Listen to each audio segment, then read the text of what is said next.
and welcome back to our next installment of the Flipped Classroom. Today we're going to be looking at music through the ages, looking at all the different genres that have popped up throughout time, and how each of those different genres have impacted on us in society in Australia, but also our music industry and performers. I have a fair bit of content to move through today, so I'm going to try and be as brief as possible. On each of the different genres, I have listed some of the bands, and they are only some of the bands. They each have names. If you are interested, please feel free to check them out. I do encourage you to, so that you have a bit of a better understanding. Okay, so let's get started. Alright, so we've covered a lot about rock and roll in class, but I just wanted to quickly recap. So it arrived in Australia in 1955, and it signalled a shift in the music taste of the baby boomer generation. Its lyrics were really simple, repetitive, and rebellious. And they were sung by performers who, for the time, had really unconventional clothing, hairstyles, and dance moves. And the young people started to adopt all of that, which was what concerned their parents so much. And then we move into the 60s. And the 60s was a really interesting time because that really rebellious rock music became sanitized with the introduction of TV and performers appearing on TV shows. So from that, we had folk music emerge, and these songs reflected a rejection of mainstream culture. So it was related to the hippie movement, whose aim was to embrace a less materialistic and more communal lifestyle. And a lot of folk music had some protest messages, so it acted as a vehicle for hippies to protest issues that were important to them, such as the Vietnam War or nuclear weapons. And part of the folk music movement, music festivals were really popular. So in America they had Woodstock Festival, which you might have heard of, which is really closely tied to the hippie movement. And in Australia, we had the Aquarius Festival, which was in Nimbin, I believe. Okay. So, from folk music, we had surf music evolve. And we should already know a little bit about that from our study on surf culture. But just to quickly revisit, we know that the surf culture had its own brand of music. It originated in California with bands like the Beach Boys. And we, in Australia, because we adopted surf culture, we also had many of our own musicians, and these are a couple of them here. And the surf music produced the stomp dance, which became a massive phase, and there was massive dance stomp parties.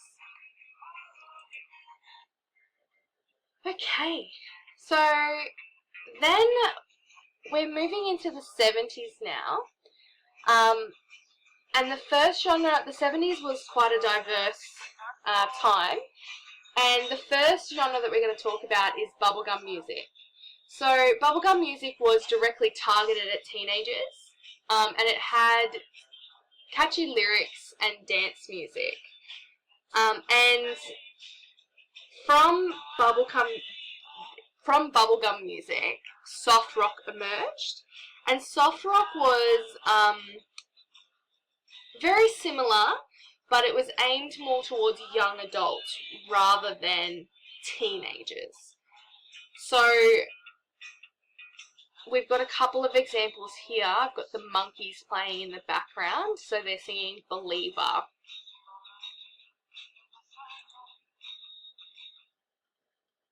So another genre that emerged in the 70s is disco. And disco was really different to any of the music that came before. It really was its own distinct genre. So these are probably, ABBA is probably one of the most famous examples. It was really popular in Australia, but not so much around the world. And the Bee Gees are really interesting, especially for me, because they're from Redcliffe, and I grew up in Redcliffe. And they actually went to worldwide success when they had their music featured in one of the most popular movies, Saturday Night Fever. So those are a really interesting case of how Australian music has gone global. So in the 70s as well, we had a really interesting genre come up, and it's one of my favourite genres to investigate because it's so interesting. So glam rock. Glam rock had, the performers were dressed in really elaborate costumes. So they wore makeup, they wore platform shoes, and were really androgynous. So David Bowie would be a really good example of glam rock. And then we had shock rock emerge from glam rock, and Kiss would be an example of shock rock. So shock rock, we still had the performers dressing up, but their stage performances were really intense. So there were fireworks, there were explosions, stunts, and it was really geared towards shocking and exciting the audience. The Skyhooks, they're really interesting because that's our Australian version, and a lot of they were really controversial in their lyrics, and a lot of radio stations and TV refused to play them or have them on because of how controversial they were. Okay, so punk music. Punk music's really cool. It's probably the most confronting music of the 70s. It was really rebellious and loud, and traditional society felt threatened by it, especially with conservative values, because they were really adamant that they were anti-mainstream.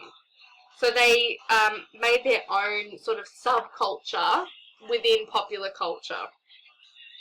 And these are a few examples here.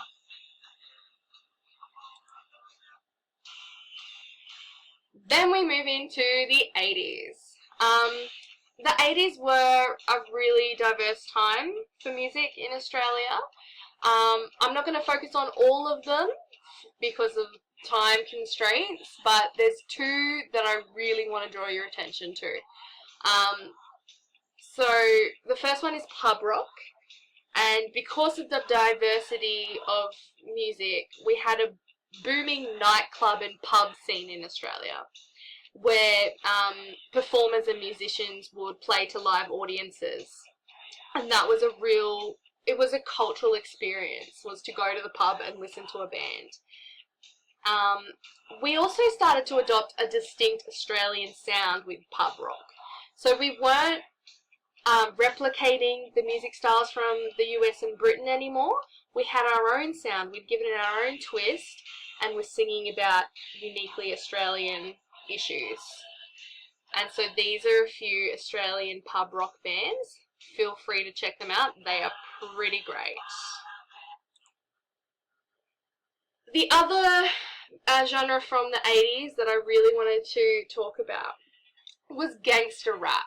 So this particular genre came from African American inner city street culture. So the songs have really aggressive lyrics, and they explore social issues that are quite unique to the United States. Because of that, there's not too many Australian gangster rap bands. They're mainly American. These are 3 American examples. Gangster rap also coincided with the immersion of breakdancing amongst young people. So they would listen to gangster rap, and that's where breakdancing come from. Gangster rap, as it was known in the 80s, has now evolved into what we consider hip-hop. Okay, so moving into the 90s now, we're going to focus on 90s pop music. So this was popular, what was mainstream music. So we're talking about people like the Backstreet Boys, Britney Spears, Alanis Morissette, and a lot of the lyrics that were sung were about love and relationships. So it wasn't really threatening to parents or those with conservative values, and this genre was really pushed towards teenagers. And because of that, a lot of parallels have been drawn between 90s pop music and the bubblegum music of the 70s, because they were both marketed towards teenagers. They were really pushed through mass consumption, through the television, and they sung about non-threatening issues. Yothu Yindi, I just really want to quickly touch on Yothu Yindi.